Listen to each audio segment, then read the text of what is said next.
From 400,000 years ago, echoing, eerie, primal howls have been heard across the tundra and forests of Eurasia and North America.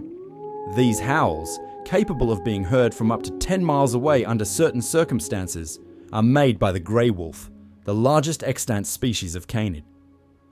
Wolves have a long and convoluted history, both natural and with humans, and today, we are going to explore it all in detail. These widespread and powerful canids are not only efficient predators, they are highly intelligent. They are, after all, the species that gave way to the modern domestic dog. From the icy forests of Canada, through to the woodlands of Europe, the Arabian peninsula, and right through to Eastern Asia, these animals have instilled fear and awe in humans for millennia, and with any luck, will continue to do so for millennia to come. Sit back and relax as we explore the history and biology of the grey wolf.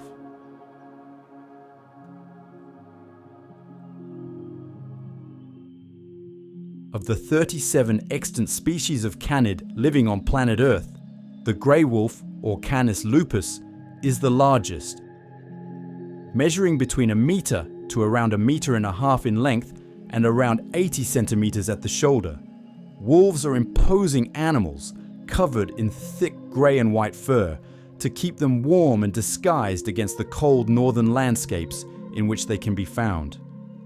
Wolves are closely related to coyotes and jackals, but can easily be identified from their cousins, not only by their size, but by their faces. Wolves have much broader snouts, longer tails, and comparatively shorter ears. Adaptations that help them hunt in snowy forests and tundra. For an animal living and hunting in the cold, wolves boast long, slender legs. But even these are packed with muscle that helps them run through snow and difficult terrain. Amongst the grey wolf's most striking feature are its sharp, broad teeth, capable of crushing bone. It's these teeth that have given the wolf such a fearsome reputation across human history. A grey wolf's fur coat consists of 2 layers. The first is a short, dense undercoat designed to insulate the animal, and a separate layer of long guard hairs, which protect these animals from the elements and give them their characteristic shaggy look. In the spring, wolves shed their undercoats. They're not needed when the warmer weather comes rolling in, and grow them back when autumn arrives. While most wolf coats are, as their name might suggest, grey, with subtle white tones, wolves can be a series of different colours. Some can be jet black, some are naturally white, others are shades of deep brown. It's this incredibly dense coat of fur that allows wolves to resist the temperatures they can be found in. At their most northerly, wolves can withstand temperatures of -40 degrees Celsius, whilst resting in an open environment amidst the howling wind and snow. When they really need to protect themselves from the weather, they tuck their snout between their legs and wrap their tails around their heads to ensure their most vulnerable body parts are protected by their longest fur. Moreover, in these regions, wolves can reduce their flow of blood near the surface of the skin to conserve as much heat as possible. Grey wolves are extremely widespread and can be found across much of Eurasia and North America. Despite the fact that they are found across much of the Northern Hemisphere, their range has significantly reduced by about 1/3 of its historical size following the advent of human civilization. Historically, wolves could be found throughout Mexico, much of Western Europe, Japan, and British Isles, but are now notably absent from all of these regions. Rather, grey wolves are at their most successful in Alaska, Canada, Siberia, and Northern Europe, where they are most typically found in forests and tundra environments. This being said, many grey wolves can be found in more southerly locations, venturing as far south as the Levant and the Middle East, where some populations are capable of living in deserts and dry grasslands. In fact, northern Afghanistan and Pakistan are extremely important locations for breeding wolves, where they can find safety in the sparsely populated hills and plains. Despite the fact that the grey wolf is one taxonomic species, it is actually split up into 38 subspecies and you'll encounter slightly different wolves depending on where you are in the world. The most famous and widespread of these, of course, is Canis lupus familiaris, otherwise known as the domestic dog. Wild subspecies in the Old World include the Himalayan wolf, native to the Tibetan Plateau, the tundra wolf, native to Siberia, the Eurasian wolf, found across Europe, the Indian wolf, found across South Asia and the Middle East, and the dingo, exclusively found in Australia.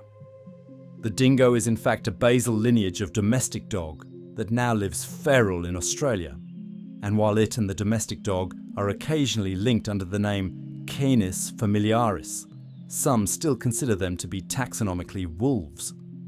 An extremely wide range of subspecies can be found in North America, which range from the Arctic, British Columbian and timber wolf in the north, to the more southerly Mexican Great Plains and red wolves, which occupy the United States. Historically, many of these subspecies were once much more widespread, and several subspecies, such as the Hokkaido, Manitoba, Texas and Newfoundland wolves, are extinct entirely.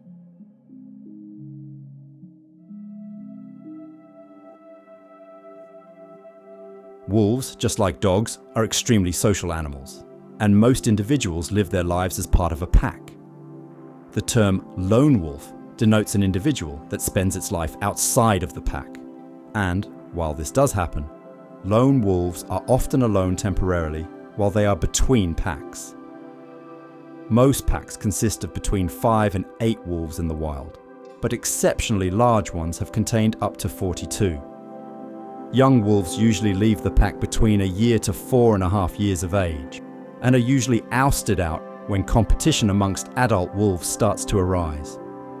These dispersed wolves can travel hundreds of miles to search for new packs, which are usually formed amongst multiple lone wolves. Outsiders to packs are rarely trusted and can be killed.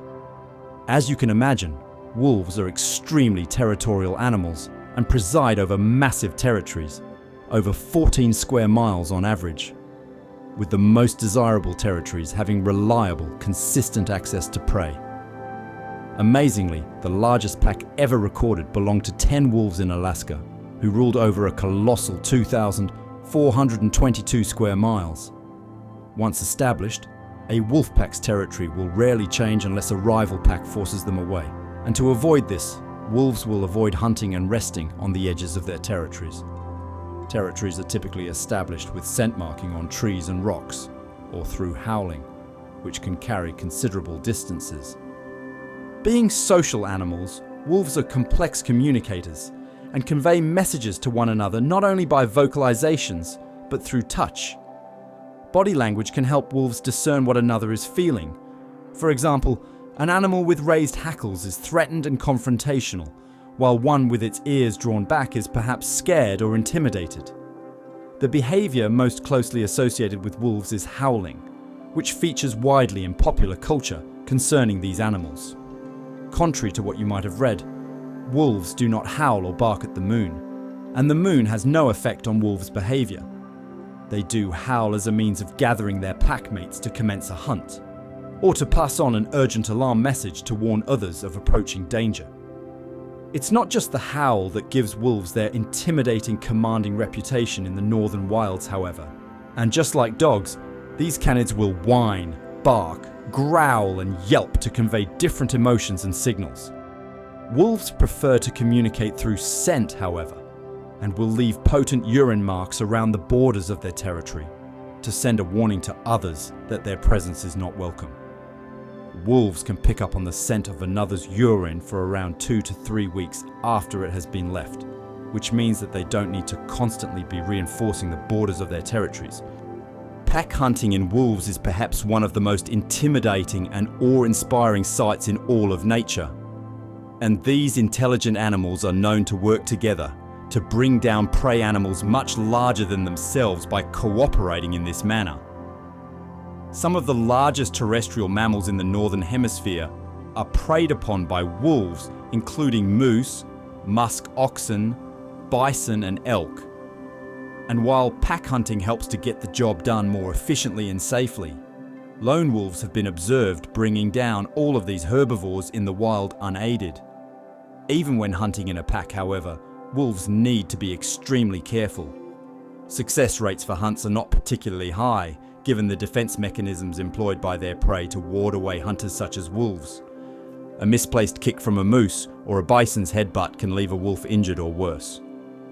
Unlike the big cats and bears we have covered on this channel previously, wolves are primarily pursuit predators.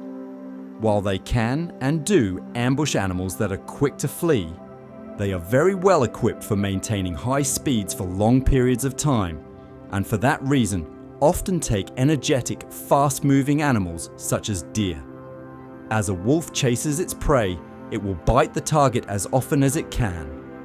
A well-landed bite can cause painful bleeding damage that slowly drains its victim of stamina, that can render the prey much less dangerous when the wolves do finally catch up. With very large prey animals such as moose or musk oxen, wolves may bring the target down, resting as they opt to kill it later. This behavior can allow the prey to either bleed out or drain itself completely of stamina so it truly cannot fight back, therefore eliminating much of the risk once the tricky part is done. Although wolves are apex predators specialized in hunting large animals, they will also take rodents, birds, reptiles, and other small vertebrates as a quick meal. In some regions, when food stocks are low for predators such as polar bears, grizzly bears, and Siberian tigers, wolves themselves may find themselves as prey items if they're not lucky. When grey wolves find a mate, they usually stick with that partner for the rest of their lives, rearing pups with them year on year. Should a female wolf become pregnant, she will carry her young in her womb for between 62 and 75 days before giving birth. Females can usually breed from around 22 months of age, and can do so each year, rearing litters of between 4 and 6 pups when the conditions are right. A wolf will give birth in a den constructed over summer from rock faces, caves, overhanging riverbanks, or areas of dense vegetation. Dens are rarely dug out, but are adapted from naturally sheltered areas in the mother's territory. Pups will be born blind and helpless, gaining their sense of sight after at least 9 days. 3 weeks after being born, the fully formed pups will venture out of the den and into the wider world, where they will develop fast. Just a month and a half after leaving the den, they will be fast and nimble enough to flee from predators, intelligent enough to instigate play behaviors with other wolves, and will soon start to eat solid food.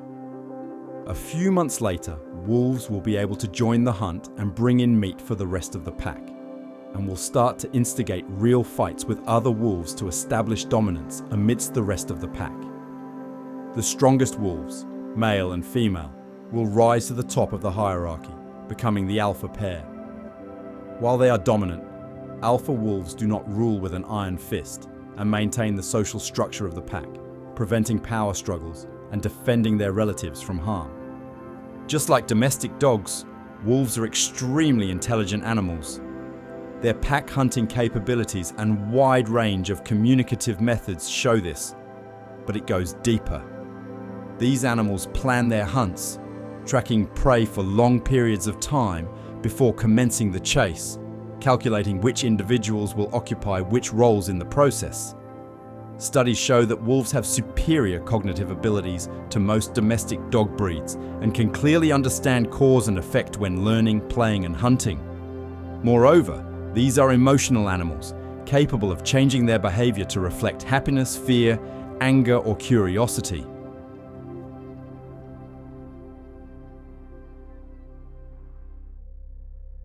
Wolves are thought to have evolved in Europe around 500,000 years ago, from a prehistoric wolf known as Canis mosbicensis.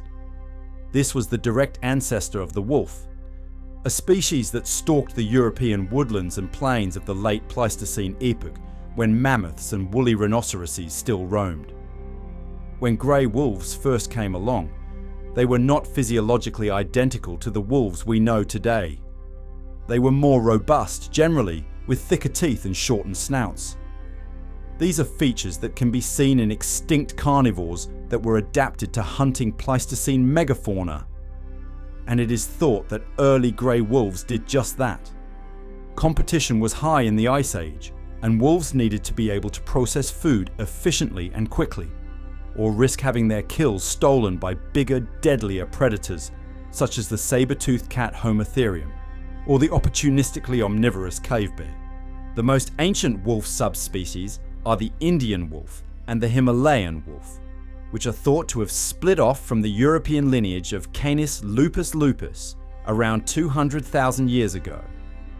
Adapting to the high-altitude plateaus of Tibet and the low tropical climes of India, these wolves changed to suit their surroundings, yet not enough to be considered a new species entirely.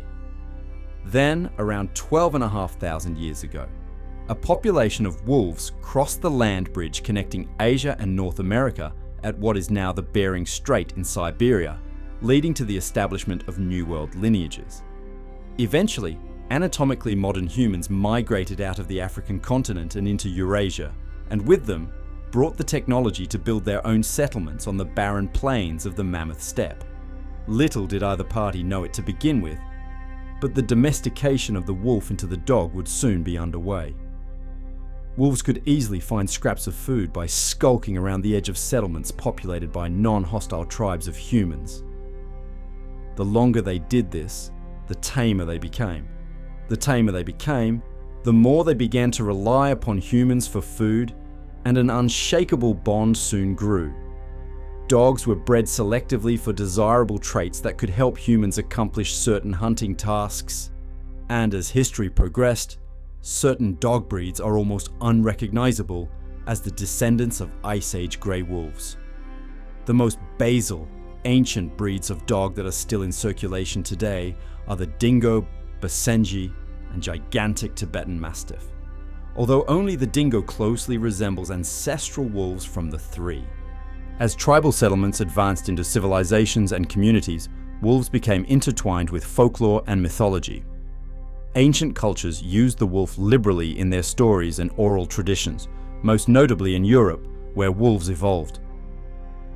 Wolves played a large part in the mythologies of Germanic and Scandinavian peoples of the northern continent, where Woden, or Odin, the All-Father of the gods, was accompanied by Geri and Freki, faithful wolves that rarely left his side. Fenrir, or Fenrirsulfur, also appears in similar mythological stories, as a giant wolf that assists in setting the world on fire at the cataclysmic Ragnarok.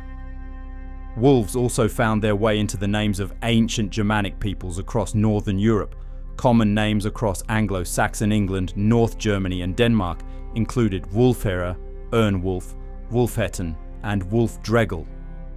To the south, the ancient Romans used a female wolf in their legend of the city's founding. Romulus and Remus, the twin brothers who supposedly founded the city, were nursed by a mother wolf after they were abandoned by the decree of King Amulius. Sculptures and images of the wolf providing milk for the brothers can be found across the city today. In ancient China, wolves were thought to guard the gates of heaven, but were also associated with great cruelty. Having a wolf's heart was notably a bad thing. It was an insult reserved for the exceptionally brutal. Meanwhile, in the Hindu Vedic period, wolves were seen as protectors, ridden by the gods and symbolizing the very essence of night, ever chasing the quail of the day to keep the 24-hour cycle turning. Wolves also found their way into the hearts and minds of native communities in North America. The Pawnee, indigenous folk of the Great Plains, told legends of wolves being the first animals that were ever brought to our planet by the gods. When humans first killed a wolf, they were punished with the concept of death and lost their immortality entirely. Across the Pacific Northwest region of what is now the United States of America, the Kwakiutl people held wolves in extremely high regard, adorning their crests and symbols with their likeness. Perhaps they saw the power and strength these canids are capable of exerting, and wished to reflect that in their own image. As much as humans have revered wolves throughout our history, we have also persecuted them. Since the dawn of agriculture, human communities have targeted wolves that hunt their livestock. Sheep and goats make an easy, captive meal for a hungry wolf. and before the days of anti-predator enclosures on farmland, casualties amongst domestic animals were inevitable and commonplace. When this happened, farmers and the communities they lived in took to the woods and hills to kill the offending wolf, or wolves, and to this day, the canids still find a way around the fences intended to keep them at bay. Wolves have also struggled to keep up with the ever-growing populations of domestic dogs across the globe. Feral dogs can come into direct competition with wolf packs in some regions, to the point where some wolf populations have actually become dependent on hunting dogs. Not only have we persecuted wolves throughout history, we have actively feared them. It is not unknown for wolves to attack and kill humans, especially those who live in the deepest wilds that have no reason to fear us. Wolves are not natural predators of humans and will typically act in an aggressive manner when we provoke them or encroach upon their territory. If a wolf does attack, it will most likely be a quick warning bite, but there have been more extreme incidents throughout history. Particularly aggressive wolves have made the historical records as pseudo-cryptids, seemingly legendary beasts, such as the notorious Beast of Gavaudan, likely a wolf or pack of wolves, that terrorized the occupants of the mountainous region of Gavaudan in mid-1700s France. For years, this animal was assumed to be some form of undiscovered hypercarnivore, but modern accounts place the blame on a particularly ravenous pack of wolves. They are thought to have killed between 82 and 124 people between the years of 1764 and 1767, until the attacks came to an end after an organized hunt spearheaded by the Marquis d'Apcher. Jean Chastel supposedly slew the beast, or beasts with a silver bullet, but legend and fact mix heavily here, and we can't say for certain what actually happened. Despite the fact that the IUCN lists grey wolves as least concern, meaning there is no immediate threat to their populations, wolf hunting is popular in some of the regions they inhabit. Historically, hunters and trappers in the United States killed great numbers of wolves, which has contributed to the reduction in wolf range across the country today. Hunters would kill pups that were birthed in the springtime, breaking into their dens while they remain helpless. Certain dog breeds popularized by American hunters are particularly efficient wolf killers, including bloodhounds and sighthounds, both of which have taken part in coursing hunts across North America and Europe historically. In Russia, wolves are enticed and corralled into small enclosures with the use of fladry fences, often designed to deter the animals. Once trapped, the wolves are shot en masse. Central Asian hunters in Kazakhstan and Mongolia have historically imitated the howls of wolves to attract them to a certain area, before finishing them off. Some even use birds of prey to assist in the hunt. In modern times, wolves have even been bred with domestic dogs to create new hybrid breeds, wolf dogs, which are kept by some as exotic pets. Purebred wolves do not, as you can imagine, make good pets, and with wolf dogs retaining a great deal of pure wolf DNA, they are notably unruly. Wolves or wolf hybrids in the care of humans are not as friendly or trainable as domestic dogs, and like any large wild animal, can be unpredictable. Reports of humans being killed by their own wolf dog hybrids are not unheard of, and this can be a very dangerous practice for those intending on keeping them. Still, captive wolves have been known to follow commands when trained in the ethical care of wildlife researchers. And such research has shown that wolves in captivity can actually view humans as other wolves. This, however, can lead to difficulties for those rearing the animals, as the wolves will attempt to communicate with bites and aggressive body language if they perceive humans to overstep the mark. As such, great caution is needed with researchers attempting to train and study wolves up close.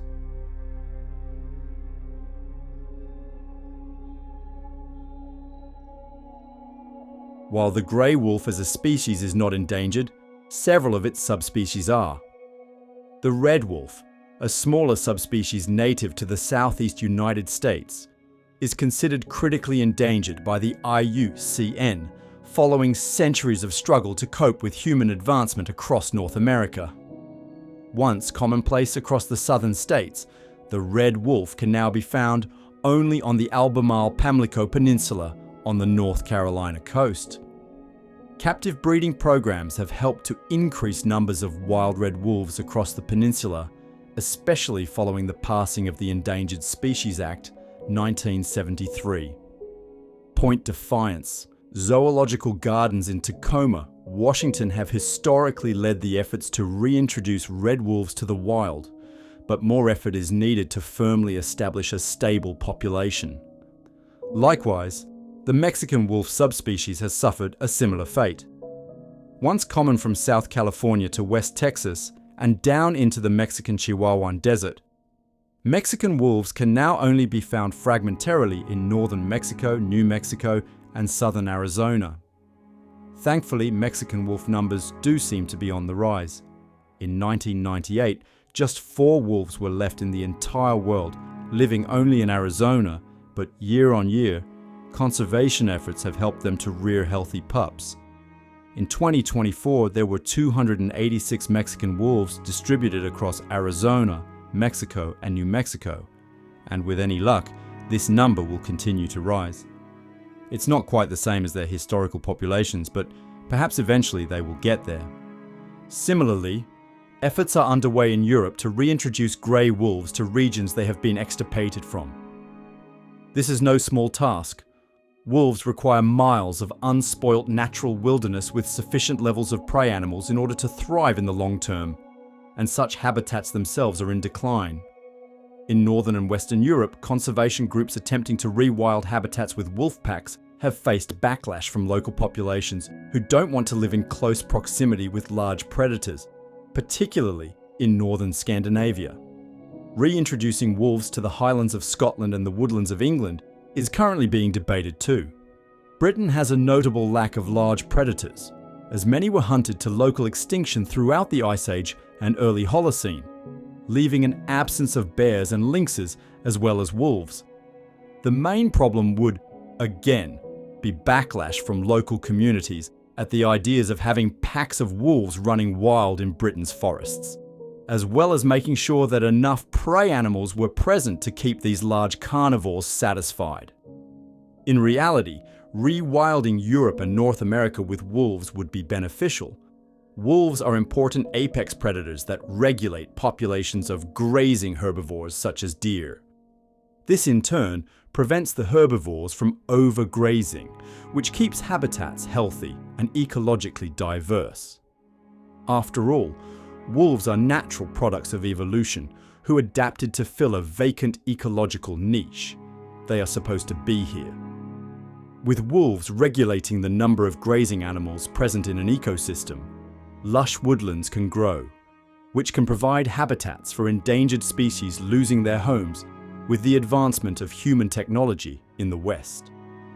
Therefore, with more woodlands in the areas in which they live, wolves indirectly contribute to the reduction of carbon dioxide emissions, even if only by a small margin overall.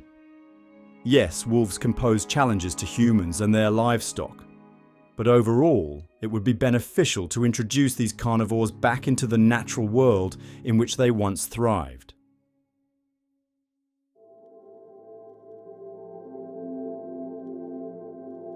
Being an intelligent and adaptable species with an extremely widespread range, we don't need to fear the loss of the grey wolf anytime soon. That being said, there are numerous threats to these large and powerful canids in the wild, and many, such as overhunting, are entirely preventable. Research by organizations such as the Wolf Conservation Center in the United States is helping the world understand the needs and threats to these complex animals, where captive wolves held in responsible reserves can be studied closely. With luck, the efforts of such organizations, who are active in the fight to return endangered subspecies to the wild, will allow us to hear the eerie howls of wolves across the woodlands and tundras of our world for millennia to come, just as our ancestors heard them during and after the Ice Age.